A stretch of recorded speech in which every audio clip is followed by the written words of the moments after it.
Assalamualaikum warahmatullahi wabarakatuh. Perkenalkan, nama saya Sakraun Ananda Putra Pratama dengan NIM F2020-02005 dari kelas C4 akan mempresentasikan tentang hubungan struktur aktivitas obat antibiotika.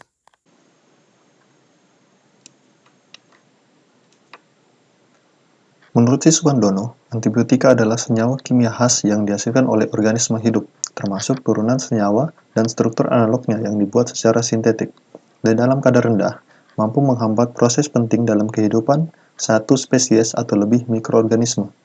Pada awalnya, antibiotika diisolasi dari mikroorganisme, tetapi sekarang, beberapa antibiotika telah didapatkan dari tanaman tinggi atau hewan. Penggolongan obat antibiotika terbagi tiga. Yang pertama, berdasarkan spektrum aktivitasnya, yaitu antibiotika dengan spektrum luas lebih baik terhadap gram positif maupun gram negatif. Antibiotika yang aktivitasnya lebih dominan terhadap bakteri gram positif. Antibiotika yang aktivitasnya lebih dominan terhadap bakteri gram negatif. Antibiotika yang aktivitasnya lebih dominan terhadap Mycobacteriae atau antituberkulosis. Antibiotika yang aktif terhadap jamur atau anti jamur, dan antibiotika yang aktif terhadap neoplasma atau anti kanker. Yang kedua, berdasarkan mekanisme kerjanya, yaitu antibiotika yang menghambat sintesa dinding sel bakteri. Antibiotika yang bekerja langsung pada membran sel bakteri mempengaruhi permeabilitas membran dan menyebabkan kebocoran sel. Antibiotika yang menghambat pembentukan DNA atau RNA. Antibiotika yang menghambat pembentukan protein dan ribosom. Antibiotika yang menghambat sintesa asam folat di dalam sitoplasma. Yang ketiga, berdasarkan struktur kimianya, yaitu antibiotika beta-laktam, aminoglikosida, tetrasiklin, polipeptida, makrolida, dan linkomisin. Yang pertama, beta-laktam. Antibiotik beta-laktam adalah antibiotik yang strukturnya mengandung cicin beta-laktam. Banyak dikembangkan untuk pengobatan infeksi bakteri. Terdiri atas dua subkelompok, yaitu antibiotika turunan penisilin dan antibiotika turunan cephalosporin. Yang pertama, turunan penisilin. Penisilin merupakan antibiotika yang paling penting, yang pertama kali diekstraksi dari Penicillium notanum. Selanjutnya, untuk produksi komersial digunakan P. crisgogenum karena menghasilkan lebih banyak penisilin. Ini adalah gambar struktur dan rantai samping penisilin. Struktur dasar penisilin terdiri atas cincin thiazidin yang menyatu dengan cincin beta-laktam, seperti ditampilkan pada gambar. Kedua cincin ini merupakan inti dari turunan penisilin, serta diberi nama 6-amino penisianilik acid atau 6-APA.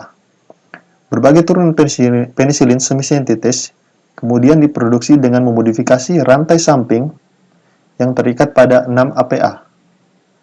Baik rantai samping dan 6-APA keduanya penting untuk aktivitas antibakteri dari turunan penisilin. Untuk hubungan struktur aktivitas turunan penisilin, yang pertama, penisilin tahan terhadap asam karena adanya gugus penarik elektron seperti gugus fenoksi yang terikat pada rantai samping amino.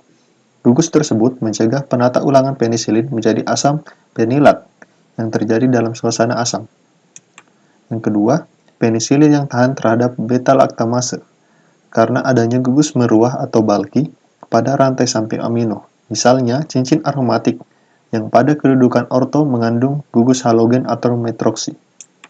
Yang ketiga, penisilin dengan spektrum luas, yaitu karena ada gugus hidrofil seperti NH2 pada rantai samping, sehingga penembusan obat melalui pori saluran protein membran terluar bakteri gram negatif menjadi lebih besar.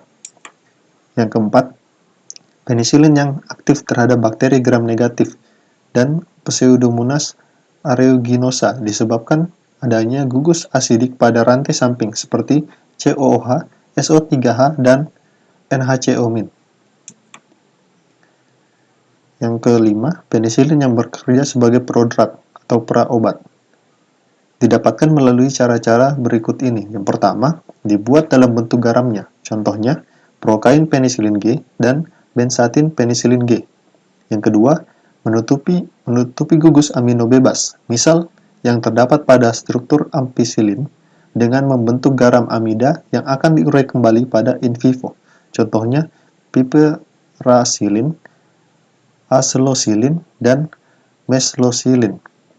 Dan yang ketiga, membentuk ester pada gugus karboksil yang terikat pada atom C3, contohnya bakampicillin, pivampicillin, dan talampicillin.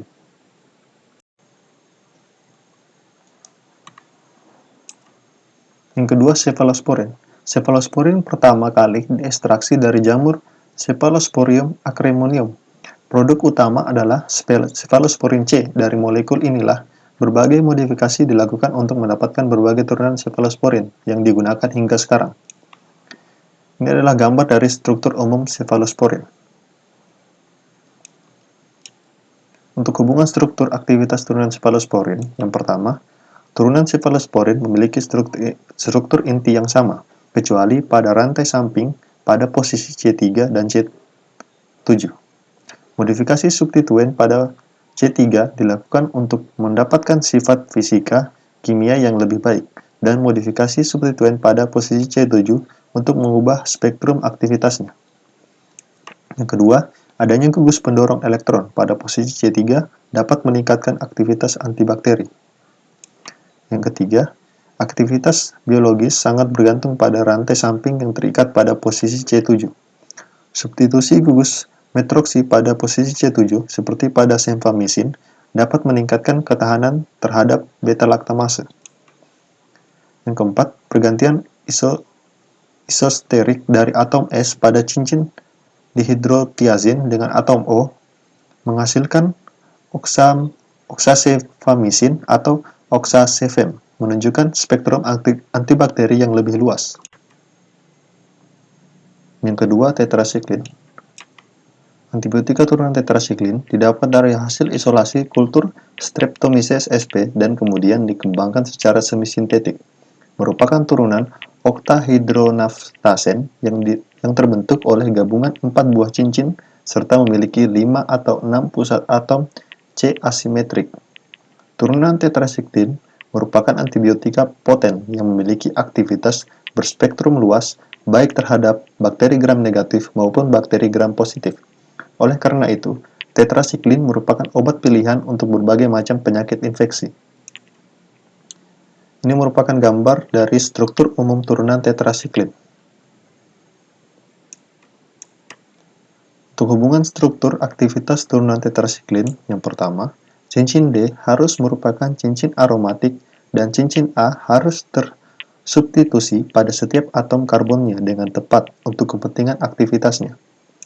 Yang kedua, cincin B dan C dapat mentoleransi perubahan substituen selama sistem ketoenol C11, C12, dan 12A tidak berubah dan terkonjugasi pada cincin fenol D. Yang ketiga, cincin B, C, D fenol merupakan sistem ketoenol yang sangat penting dan cincin A harus memiliki sistem ketoenol yang terkonjugasi. Yang keempat, secara spesifik, cincin A mengandung trikarbonil, suatu gugus ketoenol pada posisi C1,2 dan 3. Struktur kimia penting lainnya untuk aktivitas antibakteri adalah pada gugus amin pada posisi C4 pada cincin A. Sekian presentasi dari saya, lebih dan kurangnya mohon dimaafkan. Wabillahi taufiq wal hidayah. Wassalamualaikum warahmatullahi wabarakatuh.